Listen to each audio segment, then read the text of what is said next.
Hello guys, welcome back to Sahu foundation. तो आज हम लोग बात करेंगे कि किचन में आप सबसे बेस्ट मटेरियल क्या लगा सकते हैं। तो जैसा कि आपको पता है कि किचन में हम लोग का एक ये होता है बेस यूनिट, जो लोअर बॉटम है उसको हम लोग कहते हैं बेस यूनिट, और जो ऊपर वाला होता है उसको हम लोग कहते हैं वॉल यूनिट। उसके ऊपर में जो यूनिट्स लगते हैं, जो कि सबसे ऊपर होता है हम लोगों का टिल दी सीलिंग, उसको हम लोग कहते हैं लॉफ्ट यूनिट। तो इसमें जो आउटर मटेरियल है वो आप 2-3 तरीके का लगा सकते हो, उससे ज्यादा भी है। जैसे कि सबसे कॉमन जो यूज होता है वो होता है ये, इसको बोलते हैं हाई ग्लॉस लैमिनेट, जिसको सनमाइका भी लोग कहते हैं, कारपेंटर्स। तो ये आप लैमिनेट लगा सकते हो इसके ऊपर। आप देख सकते हो कि इसका फिनिश किस तरीके का रहता है। ठीक है, हल्का ये ग्लॉसी फिनिश में रहता है। और इसके बाद हम लोग का एक और मटेरियल आता है सेम सनमाइका या लैमिनेट जो आप कह लो, उसी के अंदर आता है ये वाला, आप देख सकते हो। ये होता है मैट फिनिश। इसमें रिफ्लेक्शन आप देख सकते हो कि काफी कम रहता है। तो ये मैट फिनिश हो गया, ये भी आप लगा सकते हो।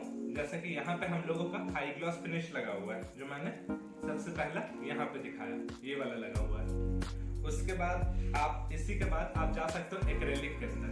ये एक एक्रेलिक फिनिश होता है जिसमें आप देख सकते हो कि रिफ्लेक्शन बहुत ज्यादा हाई होता है, मतलब कि ऑलमोस्ट कांच की तरह ये आपका रिफ्लेक्ट करता है।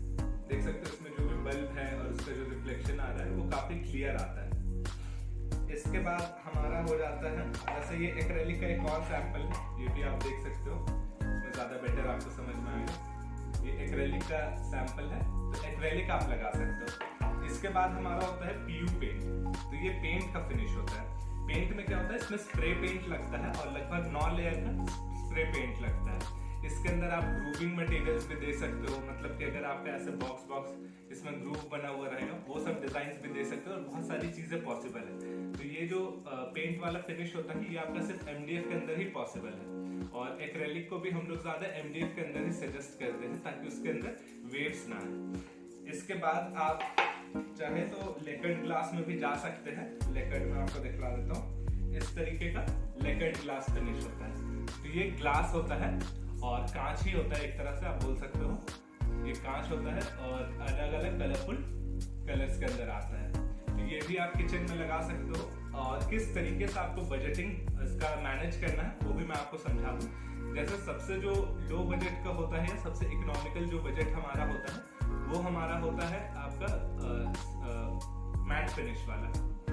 ये वाला जो है, ये वाला आपका सबसे इकोनॉमिकल होता है। इसके साथ साथ ऑलमोस्ट 19-20 का ही फर्क है। हाई ग्लॉस आता है, जो हाई ग्लॉस लैमिनेट सनमाइका जिसको बोलते हैं, वो आता है। तो उसके ऊपर अगर आप जाइएगा तो उसमें आपका एक्रेलिक आएगा। एक्रेलिक जो मैंने यहाँ पे ये वाला दिखलाया था, ये एक्रेलिक फिनिश है, ये वाला आता है। इसके बाद इसके ऊपर आप अगर जाइएगा तो आपको ये पीयू पेंट वाला फिनिश आता है, जो स्प्रे पेंट वाला फिनिश होता है। और इसके ऊपर जाइएगा तो आपका जो लेकर्ड ग्लास मैंने बताया था कांच वाला, वो वाला आपका फिनिश आता है। तो ये सारे फिनिशेस आप किचन में लगा सकते हो। अगर आपका बजट एक मीडियम रेंज के अंदर है तो आप 2 फिनिशेस को मिक्स करके भी लगा सकते हो। जैसे कि हम लोग देते हैं बेस के यहाँ पे, जहाँ जो बॉटम होता है उसमें हाई ग्लॉस आप लगा सकते हो, और जो ऊपर वाला होता है ये वॉल यूनिट्स, उसमें आप एक्रेलिक लगा सकते हो। और क्योंकि जो बेस है उसमें ज्यादा आपका यूटेंसिल्स ये सब टकराएगा भी, तो थोड़ा सा स्क्रैच ज्यादा लगता है। ऊपर वाले में कम होता है, तो वहाँ पे स्क्रैचेस भी कम आता है। तो इसीलिए आप दोनों का यूज करते हैं तो एक मीडियम रेंज के अंदर आपका किचन बन सकता है। उसके बाद आपके अलग अलग अप्लायंसेस हैं जो आप जहाँ चाहे वैसा लगा सकते हैं। जैसे हमारे यहाँ पे ट्रिपल ड्रॉअर हो गया, उसके बगल में ये हमारा विकर बास्केट, फिर बॉटल पुल आउट हो गया। इस तरह का काफी सारा चीज है जो आप लगवा सकते हो। आपको पता ही होगा कि हम लोग भी सारा इंटीरियर का काम करते हैं और सारा चीज सजेस्ट हम लोग करते हैं कहाँ पे क्या लगाए। अगर आपको अपने किचन का कोई कोटेशन लेना हो कि किस फिनिश के अंदर क्या रेट आएगा, तो आप हमें कांटेक्ट कर सकते हैं। डिटेल्स में नीचे आपको दे दूंगा। इसमें हम आपको एक 3D बना के देंगे आपके किचन के हिसाब से, और अलग अलग मटेरियल्स के हिसाब से उसका हम लोग प्राइसिंग बताएंगे। अभी जो मैंने आपको डिटेल्स दिया है वो सिर्फ आउटर फिनिश का दिया है, मतलब जो बाहर हम लोगों को लगता है, बाहर से दिखने में जो लगता है उसका दिया। किचन के अंदर और बहुत सारे कंपोनेंट्स होते हैं, जैसे उसका कोर मटेरियल होता है, ठीक है, प्लाई हो गया, एमडीएफ हो गया, पार्टिकल बोर्ड हो गया, इस तरह से बहुत सारी चीजें होती है। तो उसके ऊपर भी हम लोग एक नेक्स्ट वीडियो में डिस्कस कर लेंगे। इसके बाद हमारा काउंटर टॉप्स हो गए, टाइल्स हो गया, लाइटिंग्स हो गए, तो बहुत सारी चीजें और भी होती है जो किचन के अंदर यूज होता है। एक वीडियो के अंदर सारा कुछ कवर करना पॉसिबल नहीं है, इसीलिए अभी मैं सिर्फ आउटर फिनिश बता दिया हूँ। और अगर आपको और समझना हो तो आप कॉन्टैक्ट कर सकते हैं, नेक्स्ट वीडियो के अंदर मैं आपको बता दूंगा। वीडियो देखने के लिए थैंक यू गाइस।